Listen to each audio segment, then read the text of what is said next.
아브라함과 이삭, 야곱 중심으로 창세기가 이어오다가 37장부터 본격적으로 요셉이 중심 인물이 되어 사건이 펼쳐지고 있습니다. 요셉은 일평생 하나님과 함께하는 삶에 집중함으로 고난과 시련 가운데서도 하나님의 뜻을 행하고 용서의 삶을 살아서 성경에서 가장 예수님을 많이 닮은 인물로 꼽히기도 합니다.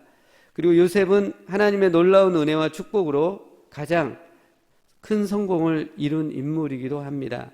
그는 30세에 당대 최고의 나라인 이집트의 총리가 되어 110세에 죽을 때까지 강력한 권력과 영향력을 행사하여 야곱의 후손들이 이집트에 잘 정착하도록 한 결정적인 인물이었습니다.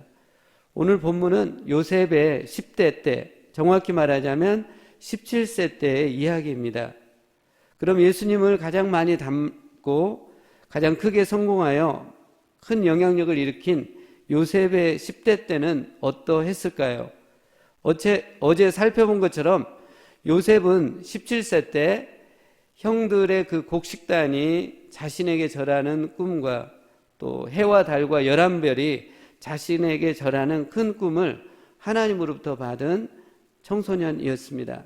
하지만 10대 때의 요셉은 어머니 나혜를 잃고 인간적으로 많은 결핍이 있었던 시기이기도 합니다.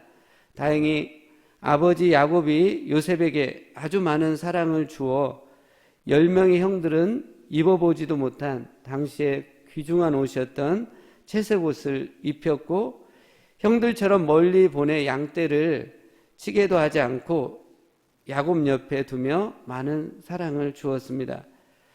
10대 요셉에게 있어서 어머니의 죽음이 큰 상처고 결핍이었지만 요셉이 이후에 이집트로 노예로 잡혀가서 신앙으로 어떤 난관도 이겨내는 것을 보면 요셉은 그 상처와 결핍을 하나님을 향한 절대 신앙으로 승화시켜 극복한 것을 볼 수 있습니다. 하나님을 향한 절대 신앙과 또 아버지 야곱의 매우 특별한 사랑이 요셉이 17살 때까지 주어졌고 이제 오늘 읽은 말씀부터 이제 요셉이 집을 떠나서 세상 속으로 가게 되는데 그 속에서 어떤 일들을 요셉이 풀어가고 있는지 오늘 말씀을 통해 보고 교훈을 얻길 원합니다. 첫 번째로 교훈을 얻길 원하는 것은 1마일의 한계를 넘어 2마일까지 더 나가라는 것입니다. 오늘 본문 내용은 10명의 형들이 세겜에서 양떼를 칠 때 아버지 야곱은 요셉에게 심부름을 시킵니다. 형들과 또 양떼가 잘 있는지 살펴보고 오라고 분부를 합니다. 이때 요셉은 순종하며 헤브론에서 세겜을 향해 떠납니다. 헤브론에서 세겜은 가까운 거리에 있는 곳이 아니고 이스라엘의 남쪽 산지에서 북쪽 성읍으로 가는 약 90km의 먼 길입니다. 그리고 요셉 혼자 가야 하기에 무섭고 또 위험한 길이기도 했습니다. 근데 10대의 요셉은 아무런 불평 없이 세겜을 향해 전진해 갑니다. 그런데 형들이 세겜에 없으니까 도단까지 이동한 것을 알고는 도단까지 약 30-40km를 더 가서 형들을 만나는 내용입니다. 10대의 요셉은 아버지 야곱의 부탁을 완수하기 위해 세겜까지 가는 것을 넘어서 더 나아가 도단까지 가서 아버지의 부탁을 완수합니다. 헤브론에서 세겜까지 다녀오라는 부탁을 받으면 많은 경우에 사람들은 세겜까지 가지 않을 것입니다. 특별히 10대 때 그 청소년이 그렇게 가지 않을 것입니다.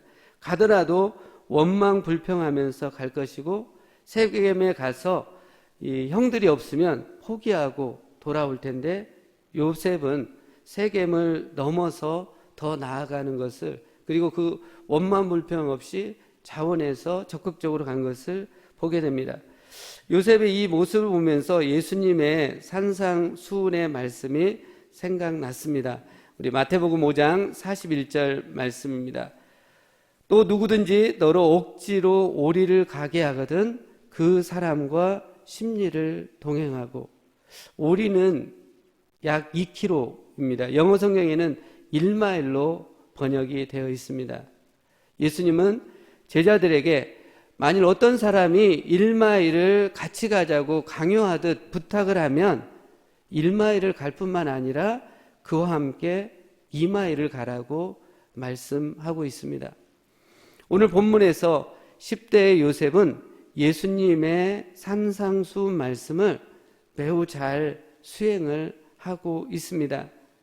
아버지 말씀을 2마일을 가는 정신으로 받드니까 아버지 야곱이 사랑하지 않을 수 없었을 것이고, 또 그렇게 이웃을 위하는 삶은 하나님의 자녀로서 마땅한 것이고, 그때 하나님께서 영광을 받으셨음을 보게 됩니다. 여러분, 하나님을 향한 믿음이 있습니까? 하나님의 은혜가 있습니까? 나는 하나님의 백성이고 예수님의 제자입니까? 그렇다면 가정과 교회, 직장에서 1마일을 함께 가자는 요구에 억지로 마지못해 가지 마시고 자원하는 마음으로 인간의 한계인 1마일을 갈 뿐만 아니라 그것을 넘어서서 2마일까지 더 나아가는 섬김과 실천으로 내가 하나님의 백성이고 예수님의 제자인 것을 증명해 볼 수 있길 원합니다. 교회에서 어떤 일을 섬기고 할 때 억지로 마지못해서 1마일 가는 섬김이 아니라 1마일을 넘어서서 2마일까지 가는 그 자원함을 보일 때, 그때 우리 안에 뭐가 있냐면 선한 감동을 하나님이 일으켜 주십니다. 그 감동이 있고 은혜가 있으면 우리 안에 더 기쁨이 있고 새 힘을 얻게 되어지는 것을 보게 됩니다. 분명히 이를 통해서 하나님께서 큰 기쁨과 영광을 받으시게 될 것입니다. 이 요셉에게는 그런 2마일을 가는 그런 자세와 마음이 있었던 것을 보게 됩니다. 두 번째로는 오늘 또 살펴보기를 원하는 것은, 두 번째 교훈은 관계에 멍이 들지 않게 하십시오입니다. 아버지 야곱이 형들보다 요셉을 더 사랑하고 심하게 편애하니까 형들은 요셉을 미워하게 됩니다. 요셉이 꿈 이야기를 하니까 형들은 요셉을 더 미워하게 되었고, 거기에다가 요셉을 향해 시기까지 더해지게 됩니다. 형들이 요셉을 향해 미움과 시기가 가득하니까 요셉하고 편안하게 대화를 할 수 없게 되었습니다. 인간관계에서 이런 프로세스는 전형적인 거죠. 미움과 시기가 마음에 있으면 그 사람하고 편안하게 대화나 교제를 할 수 없게 됩니다. 근데 더 위험한 것은 형들이 이런 미움과 시기를 초기에 해결하지 않으니까 이 미움과 시기가 증폭되어져서 무섭게 나타나는 것을 보게 됩니다. 어린 동생 요셉이 멀리서 오는 것을 보자마자 형들이 보인 반응은, 첫 반응은 무엇입니까? 형들은 자신들의 안부가 궁금해서 헤브론에서 도단까지 120km, 30km를 걸어서 온 동생 요셉을 향해 고마움과 애틋함이 있어야 하는 것이 당연할 텐데, 그들은 무섭게도 이 멀리서 요셉을 보자마자 죽일 계략을 꾸미게 됩니다. 동생 요셉을 보자마자 죽이기로 꾀한 형들을 보면서 알 수 있는 것은 10명의 형들은 양떼를 치면서 서로 모이면 동생 요셉과 아버지 야곱을 맹비난하고 욕하며 분노를 터뜨렸을 것입니다. 그러면서 나온 결론은 동생 요셉을 보자마자 죽이기로 생각을 합니다. 무서운 생각입니다. 지금 동생을 죽이는 이런 끔찍한 살인사건을 모의하는 일은 하나님을 믿지 않는 이방인이나 야만인들의 이야기가 아니라 하나님의 영광과 능력과 은혜를 풍성히 체험한 잘 믿는 가정의 이야기입니다. 하나님을 잘 믿는 가정 공동체도 그들 안에 있는 미움과 시기를 초기에 해결하지 않으면 언젠가는 집안과 공동체를 깨뜨릴 수 있는 일들이 벌어질 수 있다는 것을 보게 됩니다. 한국 교회 안에 정말 중요하고 매우 강조하는 슬로건이 있습니다. 모이면 기도하고 흩어지면 전도하자입니다. 달리 생각해 보면 교인들이 모여서 얼마나 사람들을, 마음에 맞지 않는 사람들을, 또 영적인 지도자를 비난하고 또 욕하고 원망하고 관계의 그 단절을 초래했으면 이런 구호가 생겼을까 하는 생각도 갖게 됩니다. 교회만큼 잘 모이고 잘 이야기하는 곳이 세상에 없습니다. 그런데 모여서 무슨 이야기, 무슨 나눔을 하느냐가 정말 중요합니다. 세상 얘기, 교인을 비난하고 이런 얘기를 하면 믿음의 공동체는 서서히 병들어가게 되고, 그러면 정말 안타까운 것은 하나님의 풍성한 은혜와 복이 그 공동체를 떠나게, 그 개인을 떠나게 된다라는 사실입니다. 그러나 열심히 뜨겁게 모여서 서로 기도하고 찬양하며 은혜를 나누고, 또 흩어지면 믿음이 약한 사람들을 방문하여 위로하고 격려하며 세워준다면 믿음의 공동체에 영적 생명력이 넘쳐서 하나님의 풍성한 은혜와 복이 그 촛대가 옮겨지지 않는 역사가 있게 될 것입니다. 지금 형들은 동생 요셉을 향해서 미움과 시기로 관계에 시퍼런 멍이 들어 있습니다. 어떻게 형들에게 있는 이 관계에 시퍼런 멍을 뺄 수 있을까요? 가정 안에, 교회 안에, 직장 안에 서로의 관계 속에서 멍이 들어있지는 않나요? 그 멍을 어떻게 빼고 있습니까? 뺄 수 있는 방법이 뭘까요? 오늘 본문 속에서 우리가 살펴보길 원하는 것은 첫 번째로는 영적 권위자인 아버지 야곱이 피스메이커로 나서서 이 형제들 간에 있는 이 관계의 멍을 빼야 한다라는 사실입니다. 영적 권위자 아버지 그 야곱이 나서서 10명의 형들 안에 있는 관계의 시퍼런 멍을 빼는 것이 가장 쉬운 방법입니다. 하지만 야곱은 자신이 요셉을 심하게 편애함으로 10명의 형들과 요셉 사이에 트러블이 일어나고 있다라는 것을 인지하지 못하고 있는 것 같습니다. 인지했어도 그 관계가 그렇게 심각한지를 깨닫지 못하고 있는 이 야곱을 보게 됩니다. 아버지 야곱이 요셉과 형들을 잘 중재해서 하면은 손쉽게 이 관계의 문제들이 풀리는 일이지만, 아버지인 야곱이 그 관계의 심각성을 인지하고 있지 않으니 이 방법이 쉽지만은 않은 일입니다. 영적 권위자들은 자신이 손쉽게 한 말과 행동으로 팔로워들이, 따르는 사람들, 그 공동체의 사람들이 얼마나 무겁고 중압감을 느끼는지 이해하기가 쉽지 않습니다. 왜일까요? 이해하기 위해서는 언더스탠드 해야 하잖아요. 근데 업스탠드를 하고 있기 때문에 그것을 느끼기가 쉽지 않습니다. 엊그저께 밤에 가정예배를 저희 집에서 드릴 때, 가정예배 직전에 제가 막내가 초등학교 4학년인데 그 애한테 한글도 익히고 창의력도 높이기 위해서 더 수준 높게 좀 일기 좀 쓰라고 푸시를 했습니다. 그래서 가족 모두 함께 그 가정 예배를 잘 마쳤는데, 마치고 나서 막내가 가슴과 배가 아프다고 이렇게 호소를 했습니다.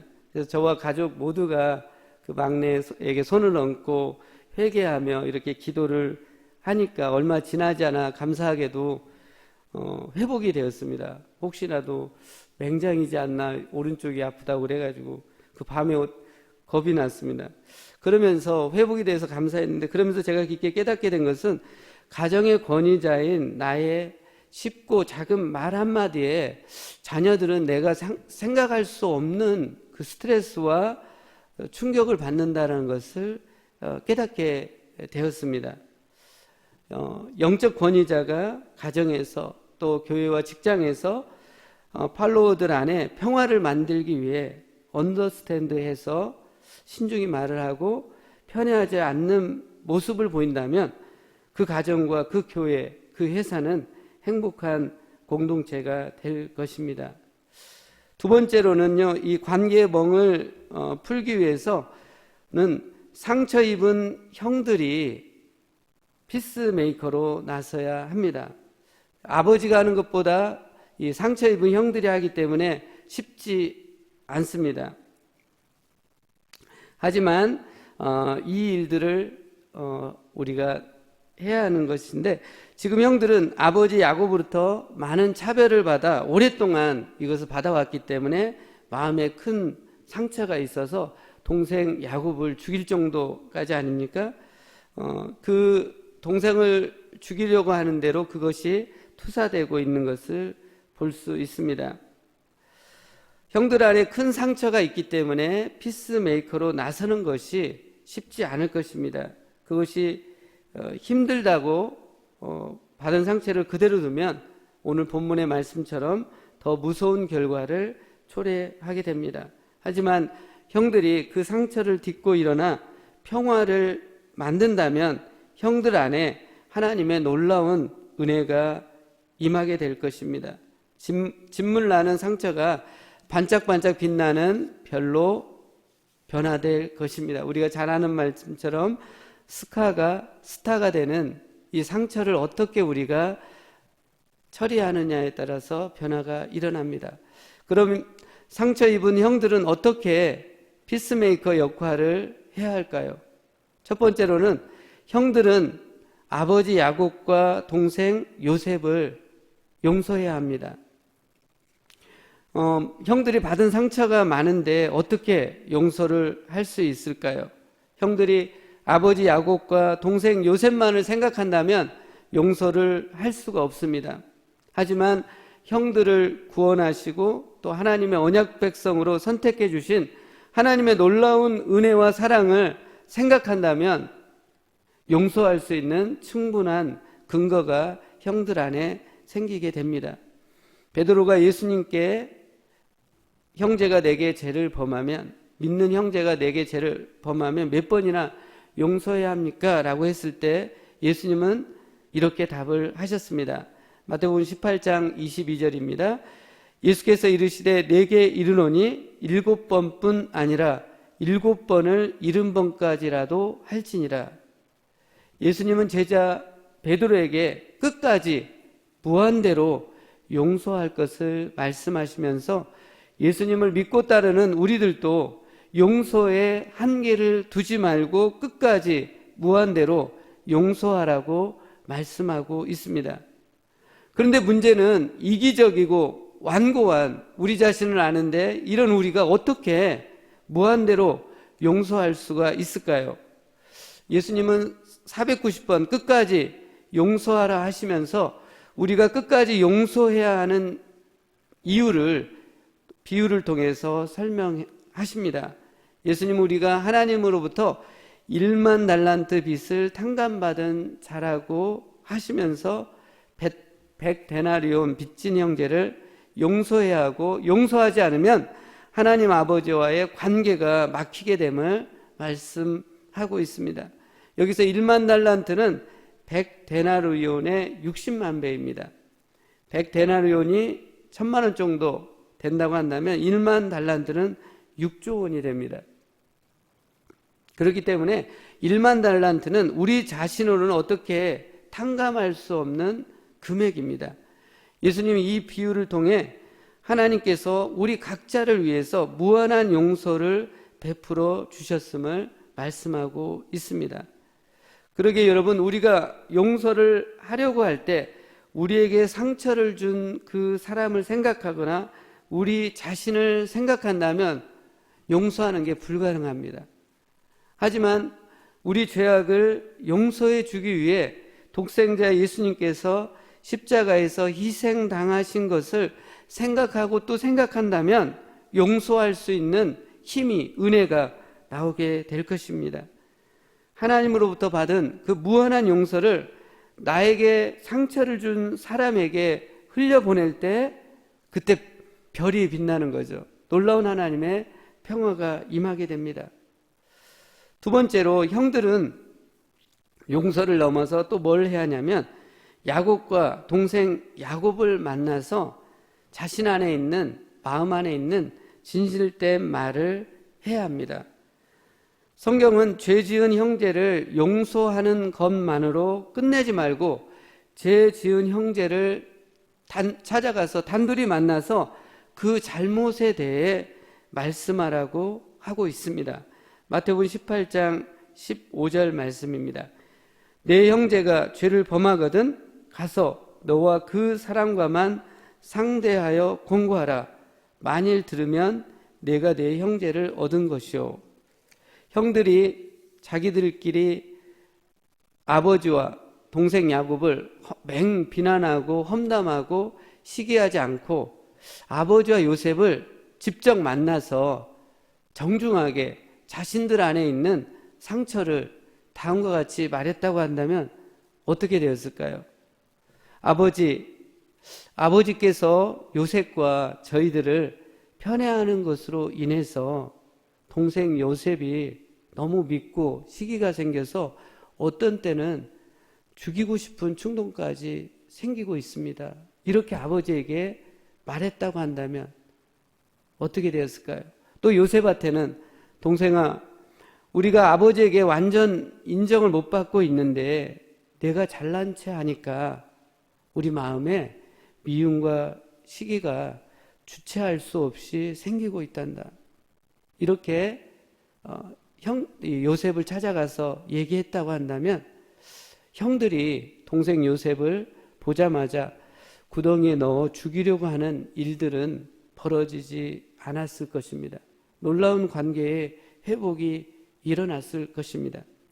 용서로만 끝나지 말고 성경은 더 나아가서 나에게 상처를 주고 잘못을 범한 그 사람, 기도에도 용서에도 이것이 잘 마음에 해결되지 않았을 때는 직접 정중하게 찾아가서 솔직히 내 안에 있는 상처를 얘기하는 데까지 가라고 말씀하고 있습니다.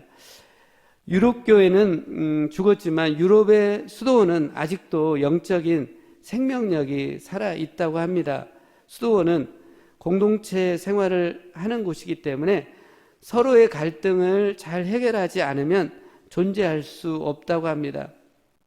그런데 이 수도원의 관계 갈등을 해결해주는 두 가지 원칙이 있는데 그것은 직접 솔직히라고 합니다. 상처를 준 사람을 직접 만나고 솔직히 마음의 상처를 말하는 것입니다. 용서하고 기도해가지고 용서했는데도 그게 아직도 내 마음에 잘 해결이 안 된다라는 것은 가서 직접 솔직히 말할 때 놀라운 회복이 일어난다는 것입니다. 저는 오래전부터 관계의 갈등이 있을 때 용서할 뿐만 아니라 직접 솔직히 원칙을 따라 해결해 갔을 때 놀라운 회복이 있었어요. 그리고 저에게 상처를 준 분하고 그런 것들을 실천했을 때 이전보다 더 좋은 관계로 맺어진 것을 100%더라고요. 저 경우에는 그렇게 보아왔습니다. 저는 우리 믿음의 공동체가 상대에게서 받은 상처를 다른 여러 사람들에게 말하여 풀거나 또는 혼자 속으로 끙끙 앓으며 썩힘으로 관계의 멍이 깊어지지 않길 원합니다. 자신이 잘못한 것이 생각났으면 1대1의 만남을 통해서나 또 공동체 앞에서 잘못을 고백하고 혹 상처받은 일이 있다고 한다면 직접 둘이 만나서 상처받은 것을 솔직히 나눌 수 있길 원합니다. 그때 평화의 주인이신 하나님께서 그 관계 가운데 임하셔서 관계의 멍이 풀리고 놀라운 회복이 일어나서 이전보다 더 좋은 관계로 이어지게 되고 그때 그 공동체는 더 생명력 있는 그런 관계로 이어지고 하나님의 은혜가 충만히 임하게 될 것입니다. 기도하겠습니다. 살아계신 하나님, 저희들 정말 관계를 맺고 살고 있습니다. 하지만 관계의 멍이 저희들 안에 들어있지 않나 돌아보게 됩니다. 용서하게 해주시고 또 그것이 풀리지 않았을 때는 직접 만나 솔직히 정중하게 부드럽게 얘기함으로 우리 관계를 단절하거나 멍든 채로 방치하지 않도록 은혜 내려 주시옵소서. 그래서 저희의 영혼이 더 하나님 은혜를 받게 해주시고 생명력이 넘치는 삶이 될 수 있도록 축복하여 주시옵소서. 예수님의 이름으로 기도합니다. 아멘.